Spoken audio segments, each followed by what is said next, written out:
Today I'm reviewing the Yongnuo, or Yongnuo, I don't know how you pronounce it properly, 50mm 1.8 prime lens. This is a Canon copy of their 50mm 1.8 prime lens. The Canon lens is already pretty cheap. It's about $125 US on Amazon. This one, the Yongnuo, I picked up for $48. It fluctuates on Amazon. So let's take a look at it, see if it's any good.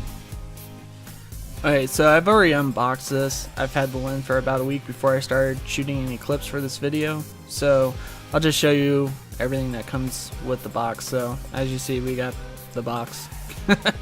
It's your normal average box. Inside, the lens came in bubble wrap inside a plastic bag. I don't have those. The owner's manual, which has multiple languages like most owner manuals.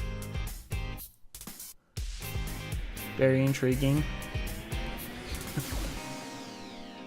Inside just gives you the basic function of the lens. If you know how to use any camera lens, including kit lens, this one should be pretty easy for you. And then I think this is a QC of when it was built and checked, because it has a date on it. Then both the front and rear lens had these little plastic things on it, if that makes anything for you, in a little silicone packet. Here's the lens. It comes with a nice little lens cap. You could tell, I think a lot of these parts were copied directly off the Canon dies. You can, when you start looking at it, a lot of the stuff looks exactly the same, just they put their logo on some of the different areas of it. The rear lens cap matches the Canon lens cap almost to a T. Okay, there's the lens. It has a pretty big element. As you can see through it. This is an autofocus lens, so unlike most lenses, this one will have autofocus on it. As you can see, when the autofocus is on, that focusing ring doesn't move. It does move, but don't move it. You're not supposed to move it. When you put on manual focus, you can move it. Let's do some testing with the lens. So I'm going to start off with the Canon 18 to 55mm kit lens. I set it to 50mm. The f-stop is 5.6. Can't go any lower with the lens at 50mm. As you can see, you got my subject, the Fallout Boy, the Pip-Boy. And the background's pretty blurry, but not too blurry. You can still make it out. Now onto the Yongnuo 50mm lens at the lowest f-stop of 1.8. As you can see, the background is a lot more blurrier, which is more desired for portraits, as you know, the background is less busy compared to the way it was with the kit lens. Now I'm just going to jump through some of the f-stops. So here we have 2.2, then 5.6, and then let's compare this back and forth with the kit lens real quick.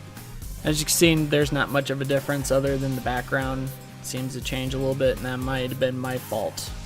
Then we have f11, seems to clear up a little bit more. And then f22, the background is pretty clear. Now I'm going to show you the aperture blades. The Canon has 5 aperture blades. This one has 7 aperture blades. So that's going to give you a more smooth round bokeh at lower f-stops, or just in general. So keep that in mind when you're making your purchase. Alright, so I'm going to be doing this in video mode. The lens doesn't have stabilization, so keep that in mind. But as I go out of focus, you get nice round bokeh. The Canon, since it has 5 aperture blades, as you step down as I'm doing now, as you can see, they stay round, but with the Canon, with the 5 blades, you get a little bit more rougher bokeh. Then we step it down to f22. And just for the fun of it, you can play around with the shape of the bokeh with little things you put over the lens. So here's hearts, and I'll show you how I did that later on. One thing to keep in mind with this lens is it's a 52mm filter size. So what I ended up doing with this lens is buying a step-up ring, which I'm about to show you. So the filter ring was $3, I think, 52 to 58mm. It's metal. So screw it on. And then this way you can use all your current filters you have for your kit lens with this lens. You don't have to buy new lenses or new filters anymore. leave the step-up ring on the lens. You don't have to take it off, and you can put your lens cap from your kit lens on here if you need to, so you don't have to carry an extra lens cap. Here I'm showing you put your polarizer on, and then it works the same. And this is how I made the heart-shaped bokeh. Get a piece of construction paper, and I used a UV filter, put it inside, then you can screw it on like a normal filter so you don't have to mess around with tape and everything, and you get heart-shaped bokeh. You can also do other shapes just as long as it's small and it fits in that little area. I haven't had this lens very long, so I don't have a lot of test shots. All these shots were done on an aps-c camera, so instead of it being 50 millimeters, they will be equivalent of 80 millimeters. So my model for this shot is Meg the dog, shot at f1.8 in low light situation. As you can see, background's blurry, good detail on the face. If you want to have a little bit more detail on the body, you can move backwards, turn up the f-stop a little bit so you can get a little bit more of that detail. Since this is the low aperture, a lot of the picture is blurry. This picture is much of the same, just we have more light. It's still shot at f1.8. The face is not blurry, the rest of the photo is blurry. It's a cool effect with the lens. This one I snapped real quick on the way to Estes Park one day. I shot this one at f11, so as you can see, the sign is in focus, the mountain in the background is in focus, unlike that effect that we got with the dog. This one is all in focus.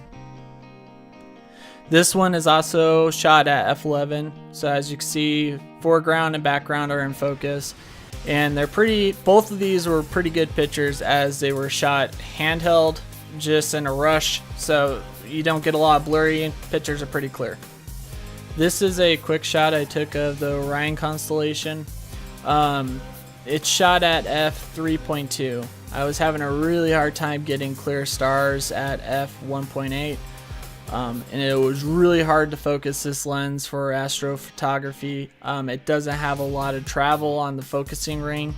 I tried focusing it on inside, I tried focusing it outside on the stars, and I could never just get clear, crisp stars with this lens, so that's kind of a bummer.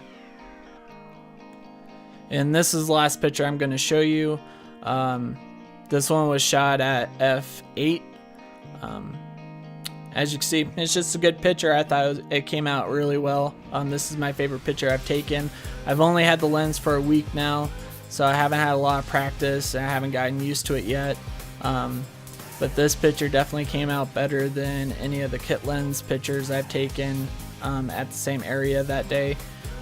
So just keep that in mind. It came out really good as a prime lens.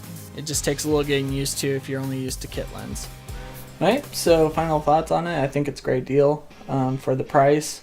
It's less than half the price of the Canon lens. So this 48 Canon lens is about $125 right now on Amazon. If you don't like the lens, you could probably go around and sell it again for $48 to $50. So you're not really losing money if you don't like the lens. There's a couple things I don't like about it. For example, the autofocusing. So if you're using it for recording,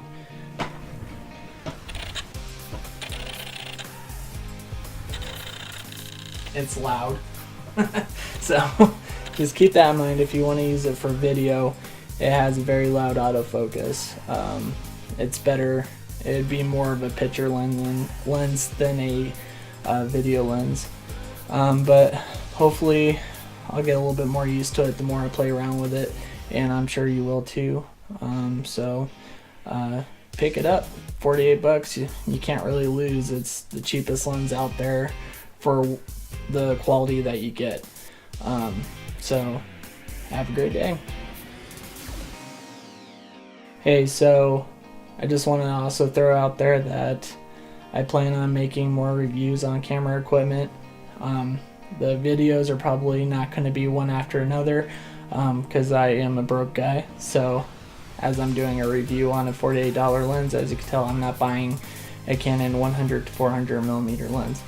So just stick around on my page. Hopefully I'll have more more reviews on camera equipment, plus I plan on doing reviews on other equipment too. Also, I will link my Instagram to the video so you can take a look at some of the pictures I take with this lens and the other camera gear that I have. So have a good one.